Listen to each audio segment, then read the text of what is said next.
ప్రియమైన సహోదరి సహోదరులారా, మీకు శుభవార్త.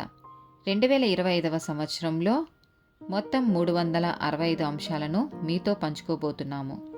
జనవరి 1వ తేదీ నుండి ప్రతిరోజు ఒక అంశము మరియు దానికి సంబంధించిన వాక్యమును పంచుకుంటాము.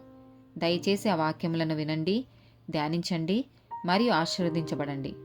దయచేసి సబ్స్క్రైబ్ చేయండి మరియు మీ స్నేహితులతో పంచుకోండి. ధన్యవాదాలు.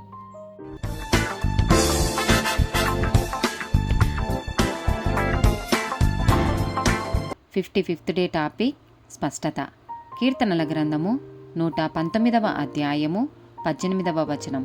నేను నీ ధర్మశాస్త్రం నందు ఆశ్చర్యమైన సంగతులను చూచున్నట్లు నా కన్నులు తెరువుము. మత్తయి సువార్త 7వ అధ్యాయము 5వ వచనం.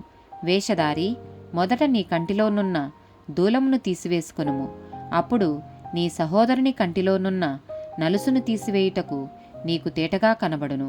1 కొరింథీయులకు రాసిన పత్రిక 13వ అధ్యాయము 12వ వచనం. ఇప్పుడు అద్దంలో చూచినట్టు సూచనగా చూచుచున్నాము, అప్పుడు ముఖాముఖిగా చూతుము.